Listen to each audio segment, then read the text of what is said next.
Hi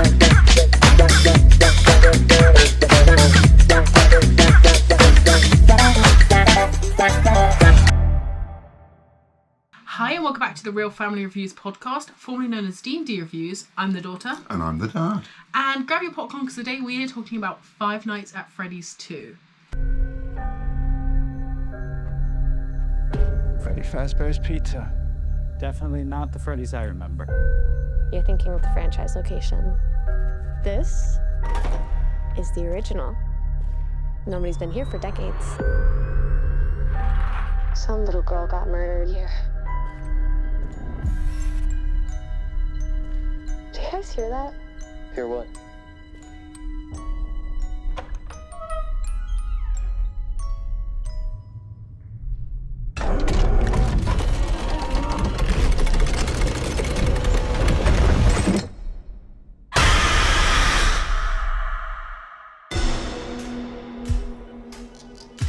So this is what it's like? Being normal? I think we've come pretty far, considering what we've been through. How's that be? Some days she's good. Some days she misses her friends. This story that you're gonna fix those animatronics? It's only giving her false hope. Can any of you hear me?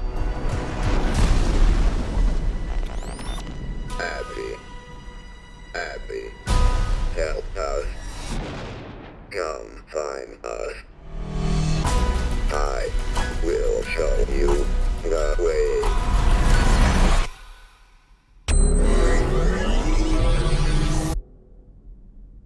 Oh no.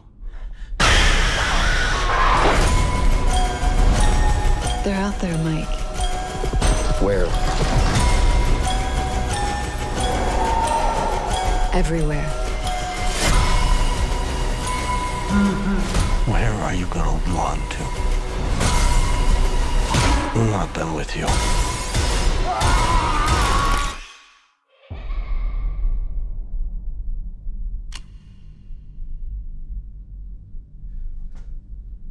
There's no way that'll work.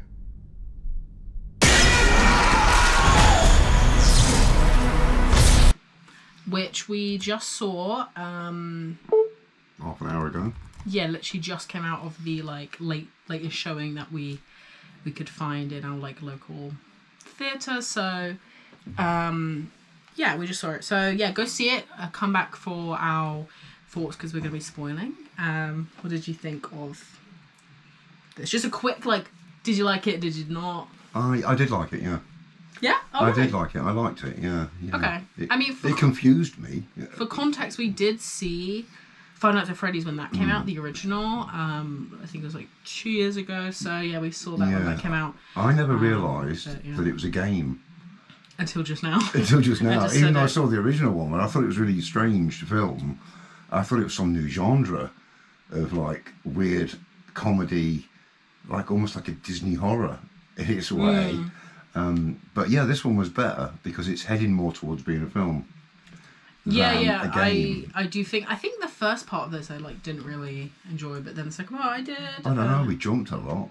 I know that. But yeah, so this movie, Five Nights at Freddy's, is the sequel to the original, which is based on a game, as you just mentioned. And stars Josh Hutcherson as Mike, the main character in the original. He's a security guard who works at Freddy's, and then in this he has a little sister. He also had a younger brother that went missing, and that ends up being.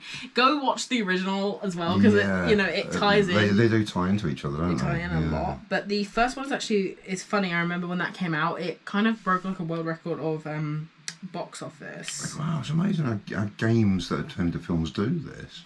But I suppose they've got a fan base already, haven't they? And it's a bit like people going to watch Harry Potter films because they've read the books.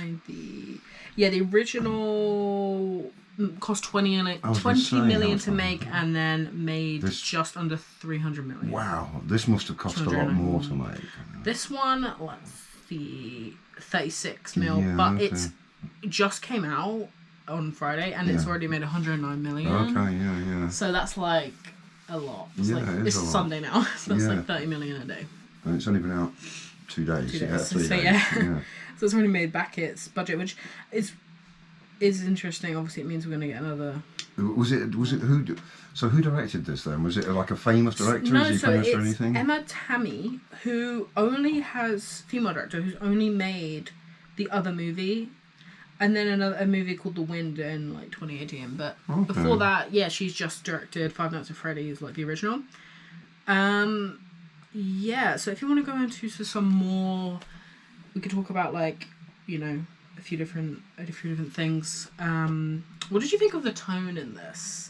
Because the thing is, the original, I don't remember the original being like scary, but this movie this was jumping. We were like jumping we leapt around at one point. And there's a new character introduced, a new villain. A real horrible. The marionette. I don't know if they're in like the marketing or anything, but they like they're so freaky. That is like a scary thing compared to them, because let's be honest, the five monsters, like we were saying, like with their great big steel toe, they're like people dressed in diving suits or something, you know, with like lead boots. They and are everything. They're huge. Yeah. I mean, if they catch you, they're strong. But you think I would call them that scary. Like I don't. No, they're pretty freaky. But this marionette, marionette was scary. Yeah, it made me.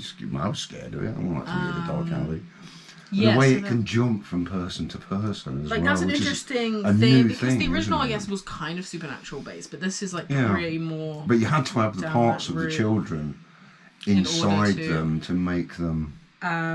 Yeah, so like tone, because it is funny in parts. It is. Yeah. I think the original was more jokey than this. This is like a bit more serious. Yeah, but I do think the original was. Now I look back, it was definitely more game.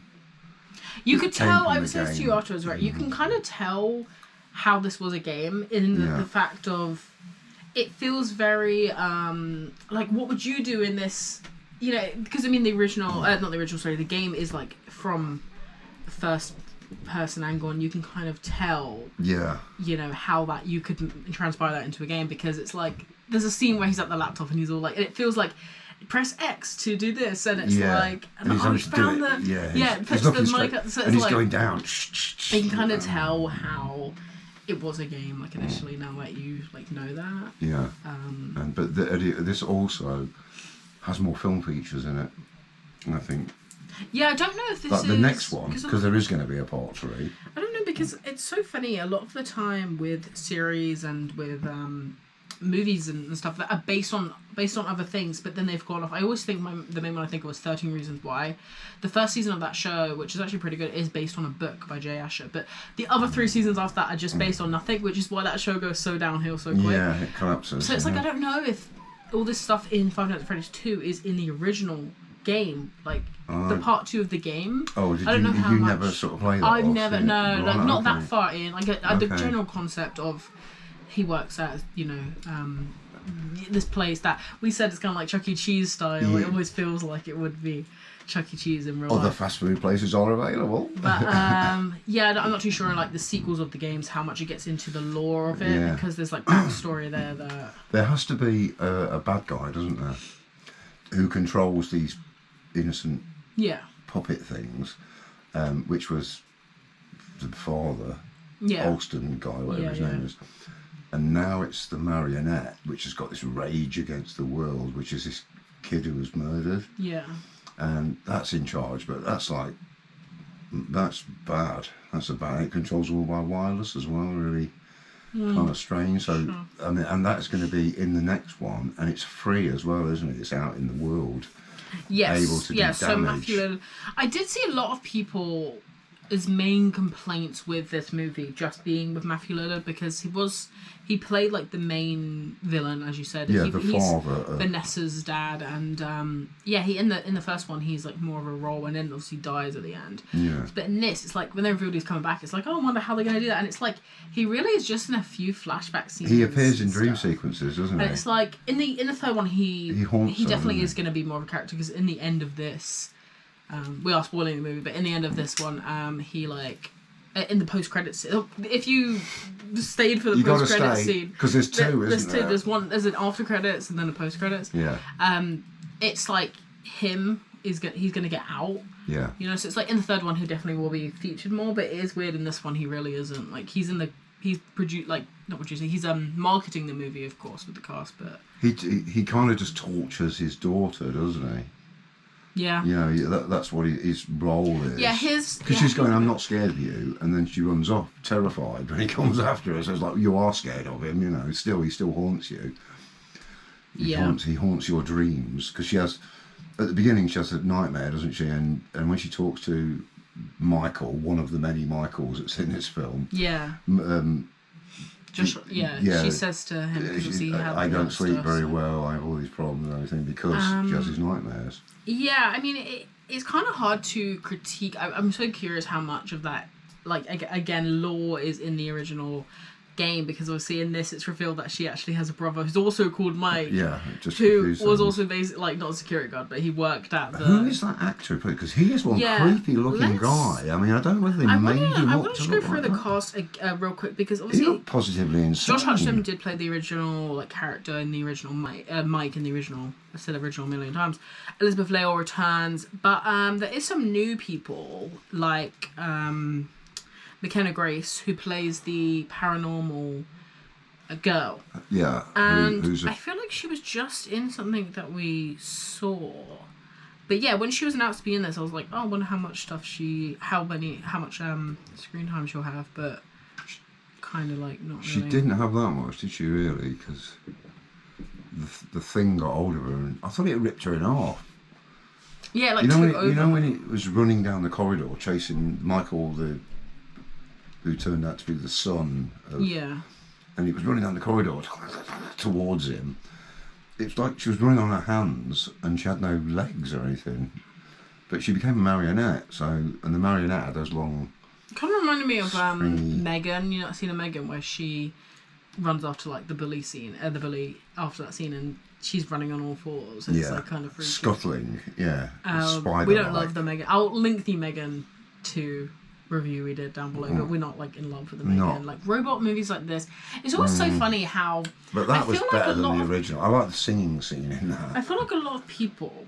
It's always so funny, whenever there's, like, robot movies with a robot as a villain, everyone always like, this is such an original thing, like, because now we have AI, and it's like, just think back to Terminator, guys, 1984, like, they were already doing this in, like, the 80s, you know? Well, they were kind of doing it back in the 20s, you know, I can't think what it's called now, Metropolis or something like that. About 1927 they made a film that got robots in it that were... Oh, wow. Fritz Lang? I think it was Fritz Lang did one, yeah. It was like, and it was like cutting edge for the day. You'll have to, like, dig it up and... Yeah, put a clip or something. Yeah.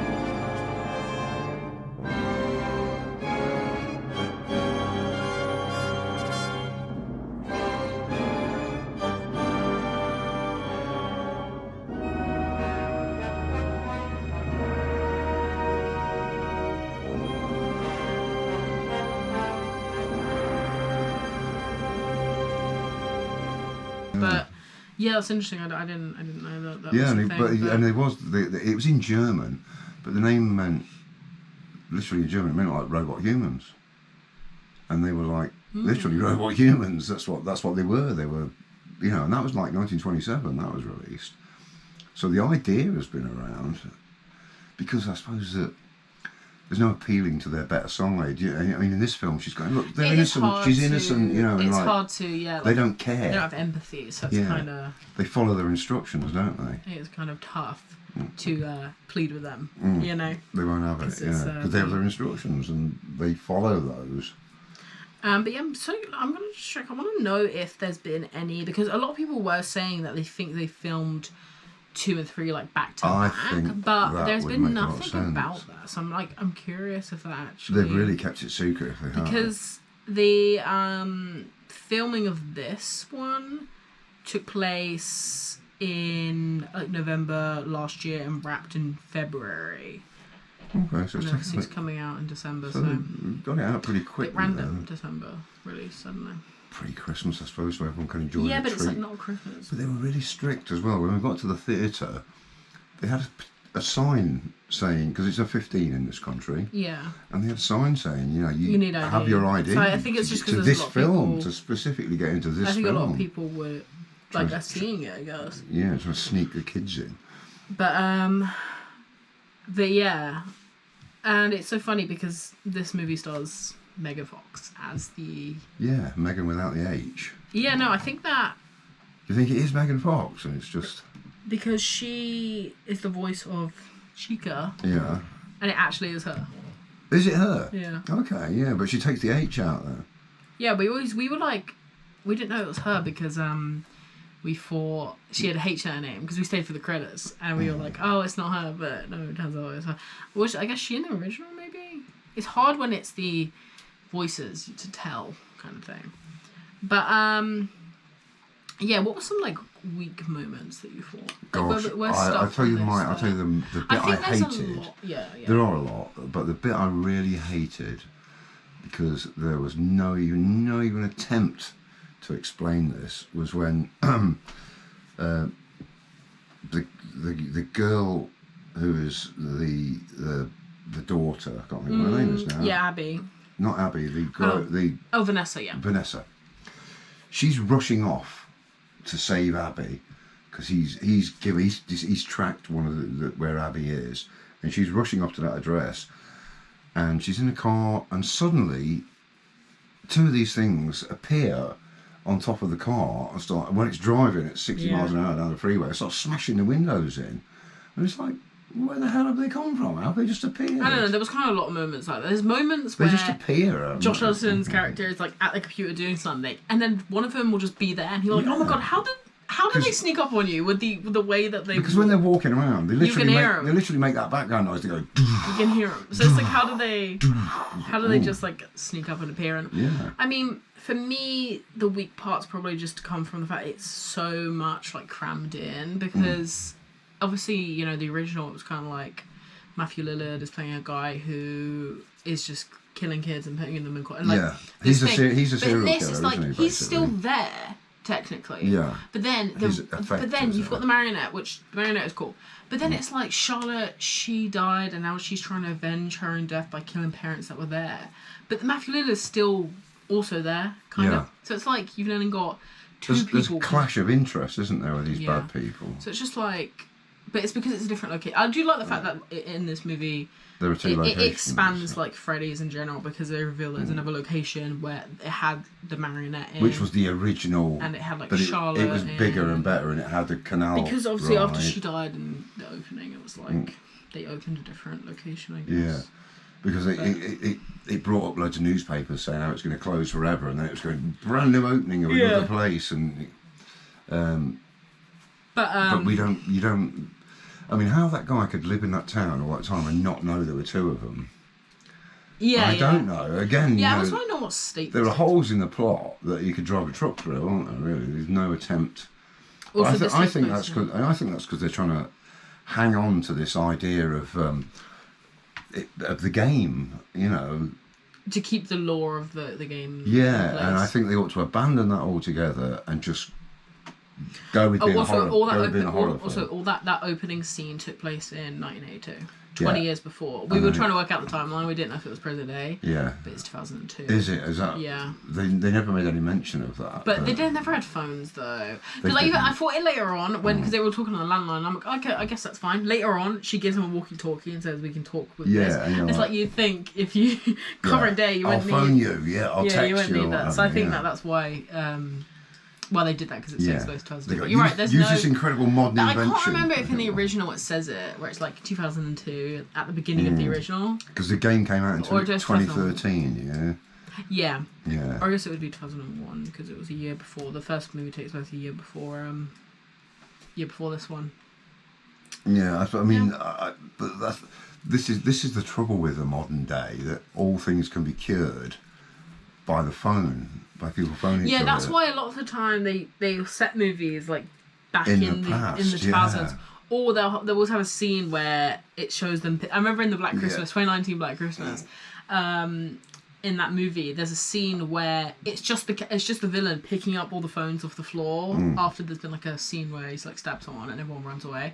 It shows him picking up the phones from the floor because otherwise people would write a review saying like, well, that doesn't make sense. They'll just ring the police. It's like, well, we wrote that scene in so that people would then like... they lost that ability. So yeah, that's like really funny.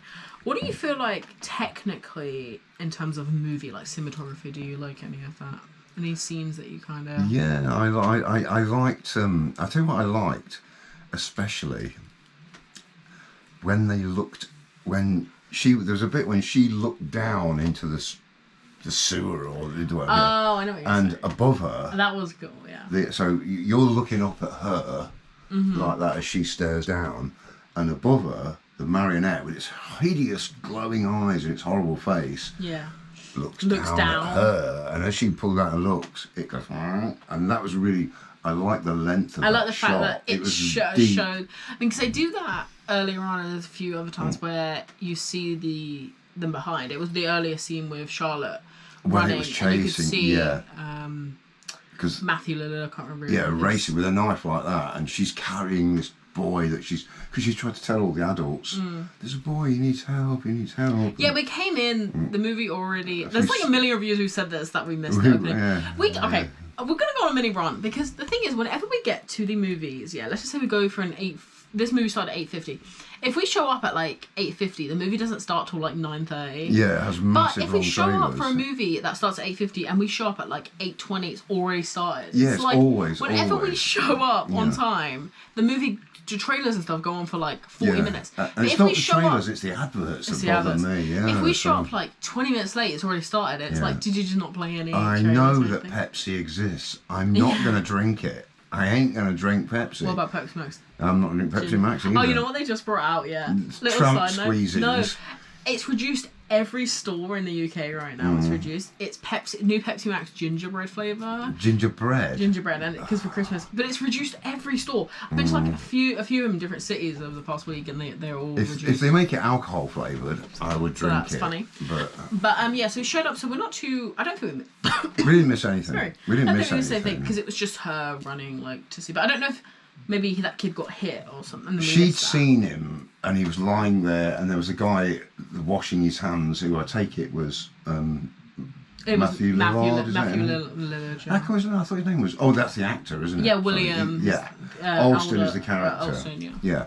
So he was kind of like washing up, where he's bashed this kid on the head, and he's obviously going to rip his liver and lights out and stuff him in, because that's what he does, isn't he? Or he eventually does. And makes them into these animatronics, so they're half animatronics, half people. And she goes around trying to tell everybody, and they're ignoring her. Yeah. Completely blanking her. That's why later on which is why she gets angry at the parents. But she goes to rescue him, doesn't she? She rescues What I thought was weird is that I thought that kid would then come back. I thought that kid would then be... It was like a girl, and it could have been Vanessa. And then that's why she's like... Because the thing is, that kid just runs to his parents, but then he doesn't show up again. And I'm like... I wonder if they could have almost made that. I wonder if they could have almost made that kid be Vanessa, the mate, like his daughter. Yeah. Because then later on, she's like, she was my best friend. But it's like, I wonder if maybe if she died saving her, it would be more of a like, you left me here after I died, even though I saved you. Yeah. I did all that for you. And like she'd feel more guilty about because that kid doesn't show up again. It's like you think she would go after that kid. Yeah. Because it's like maybe he doesn't really know what happened. He just got bopped on the head and knocked unconscious, and then he's like. I don't know. I've got a headache. It's just like because obviously, it's just crazy. Charlotte to think stood there, didn't she, for ages, and then just collapsed. It's just crazy to think that like Matthew Lillard or William is in the original the villain, but it's like at this point he was already a murderer. But now Charlotte's the villain, but for something that happened while he was already killing kids. It's like it's just a weird thing. She's kind of a ghost, isn't she? Nobody makes her into anything. She is a ghost, and she lives because, like I say, she lives on rage. It's just funny because obviously in the original, it's like Josh Hutcherson is like the new security guard for this place, and obviously Matthew Lillard sends him there because do you remember in the original? It's like he goes to get a job and he ends up meeting Matthew Lillard's character, and he's like, hey, we got this security job coming up, and he's like, my favorite line in the original though is when Josh Hutcherson, Mike, is talking to Matthew Lillard, and he goes like, okay, well, I can't do nights because I have to look after my little sister. And he's like, no, it's a good job. Like, you don't need to, like, background check or anything. And he's like, okay, what's the pay? And he goes, the pay isn't great, but the hours are worse. And it was like a funny... I have a job for you. Come on, sit down. Sit. Okay, what is it? It's a security gig. Full disclosure, it's not great, right? High turnover, that's what we call in the business, but you get to be your own boss, sort of. And you only have to worry about one thing, keeping people out. And keep the place tidy. That's 2 things. You want the job or not? How's the pay? Not great. But the hours are worse. A funny line from him. Yeah. But yeah, obviously in the end it reveals that he's like the murderer. So in this, I don't know, it's just like, it's just weird. I do prefer it, but it's so much going on in the script. That It's kind of messy, but I think there's also some it's weird... going to get sorted out in part 3, isn't it? There's weird character choices too, because I mean, even in the original, he meets... Like, Vanessa and Mike have, like, no chemistry in the original. And, like, they're not supposed to because they're not love interests. Like, they're both trying to do the same thing. Yeah, they haven't really got a love interest in this. And in this, it's like they go on that one date. Or whatever it is, like, kind of a date. Yeah. But then it's like, in the end, he's all like, stay away from me. Yeah, he doesn't like her because she's lied so much. Yeah. It was like I mean, she realized hasn't she told you I'm her brother? I love how the brother's like, oh yeah, she always leaves out the truth. And he is one creepy guy. She always had some trouble with the truth. And yeah, it's like, everyone knows that she does, because it's like, she literally, she has the whole movie. She's like, I'm sorry, I should have told you this thing. How did I miss that? Because there was a scene about 20 minutes before that where she says to him, look, I should have told you about Charlotte, and I should have told you all these things. There have been other victims. And then it's like, later on, he's all like, yeah, she leaves out everything, doesn't she? Because it's like, I'm her brother. I don't know. It's so crazy. She does miss out, like, major things, you know. And that's why he's like, I've got enough problems. Just stay away from I've lost my brother already. Yeah. Who turns up as that sweet ghost. I don't know if is that Garrett at the end? That's the brother, isn't it? Because so when he was a kid, we always find the backstory for this weird. Because Josh Hutcherson, Mike, has a younger brother, and he's like, let's just say he's about 8. The younger brother was like 4. The younger brother goes missing while they're on a camping trip. But then this is about 12, isn't it? But then later on, but I don't know if that was him. I think that was just another kid. But what's weird about his story is that then later on in life, he's got half sister, but you don't know if it's the mum or the dad, like that they share a parent with. But then all of the parents are dead, I guess. Yeah. Let's just say it's their dad. Like, let's just say the dad had 2 sons. Yeah. Later on in life had a daughter. That would mean that both the mums would have... But... I don't know, they explain it in the original. But Abby, the daughter... Yeah. Which I didn't... I mean, I couldn't place her. But she's, like, really sad because her friends, which are Chico and Foxy and this lot... Chica and Foxy and what have you... Yeah. And she's like and she's really sad because she wants to fix them and everything, and it's like I don't remember that being part of. Well, no, because so he's the security guard. They go there, and then she shows up, and then they all have a fun time. All right. Is that so? She is part of it then. They don't kill anyone, do they? In the original? Do they not? Is it just Matthew? No, they do. They killed the aunt that he was talking about. Yeah, I thought, oh gosh. Gosh, it's so hard. It's been a while. I mean, even in this movie, there's 3 of each animatronic that shows up. You've got the main, like, bad ones that are being controlled by the marionette. Yeah. And then you've got the prototype. Yeah. Then you've got the nice ones that show up and kill the other 2. Yeah. So you've got 3 Freddys running around. You've got 3, like, you're right, Chico's running around. You got, like, 3 Foxies. And then you've got 1 marionette. Yeah, but marionette controls everything, doesn't it? So except for those ones that have the thingies in them, that have the younger kids in them. Yeah, you're right. I don't know if that let me check Wikipedia. I don't know if that kid that showed up was supposed to be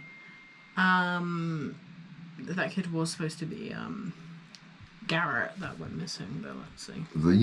I think it was because the way he was talking to Mike. Not Mike, the evil security guard, Mike, the nice security guard, which goes... I suppose that's why there's a nice one and a nasty one of everything, you know. It is it's a crowded script. I mean, yes, it is.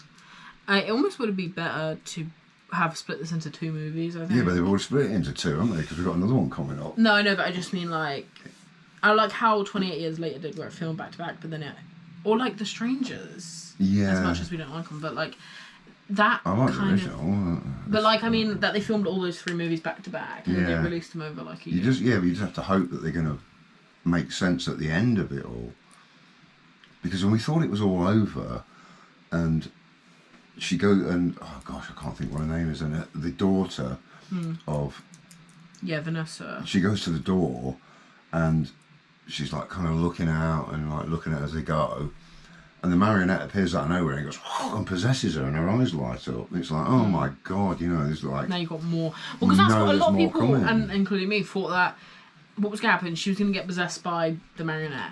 Then, because they mentioned this whole movie, Fazfest, the final scene would take place at Fazfest. Where there was loads of people. And she would battle down against them, and people would die, and then that would be the end of the movie. Because he said half the town's going to be dead come morning. So that would have been so fun if they ended the movie at Fazfest and had the final act there. But isn't there still time for that?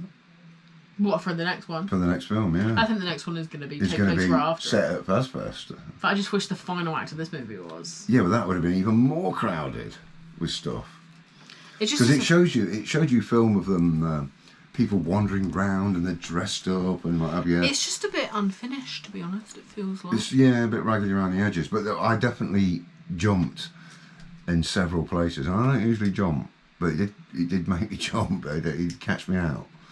And there were some creepy scenes in it. That's the thing. It is very like jumpy. But I sort of preferred the first half to the second half, and you're the other way around, aren't you? The first half is just so set-up-y, like setting up these characters, setting up the situation they're in, and then the second, and then when it's the middle point, it feels like okay, now we're going, stuff's happening. It's a basic horror film, isn't it? You know, so it's like I feel like I prefer the end part over anything else. But okay, I don't know. It's a general good score. What would you rate it out of 10? 6. Yeah, it's better than middle, but it's not. It's only just above middle. But would you prefer? And you prefer it over the? I do prefer it over the original, which I think the original was all like a game, very much like a game. There was no attempt because I could never get my head around how are these things dangerous? They're such slow movers, but I understand that in this, all right, they're slow movers and up to much. They're the muscle. But the marionette's the dangerous one. Marionette is scary. You know when it's got her and it's holding her, or she's all wrapped up and they're looking down at the camera because she wants the unlocking code so they can all get out. Yeah. And she's holding her and she's like whispering. Yeah. That was like, and you're like, wow, she's creepy. She's like, but she's nimble as well. So, because I always think, well, I'm not very fast on the feet. I could run rings around them things. But not you say that about Chucky too. You're always like, okay. Well, Chucky 2, just chuck him in the fire. What happens to him eventually? They do that in one of the movies, and he shows he shows up again. But yeah, the marionette is definitely more of the villain this time around, and the marionette is scary, so that's like something. Yeah, very scary. Yeah, what do you think this movie? I'm really excited to get to the Rotten Tomatoes on this because I wanted to actually touch also on the. Actually, I want to go to Reddit real quick and just see.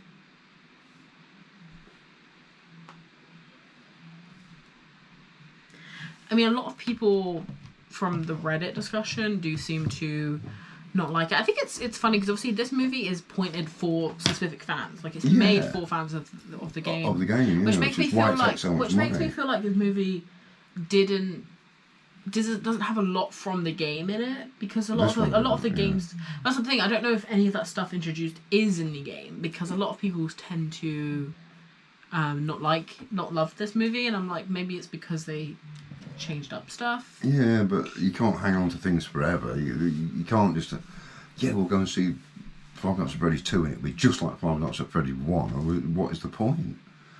What is the point indeed? But I liked it better, but then again I'm not a gamester and I'm not sort of missing the game. Yeah, no, I agree. Just people being like a bit confused about stuff. Well, very confused. So also my question is, what was the puppet doing to people? McKenna Grace dies, but Abby doesn't. It's an animatronic. But where its body goes, does it go into people? Confusing. Yeah, the marionette is so freaky that it's also like, is it real or is it animatronic? Well, it's not an animatronic, is it? I thought it was just. But they would have had to create that physically. But I always wonder from. She create herself as a marionette? The marionette was already a thing.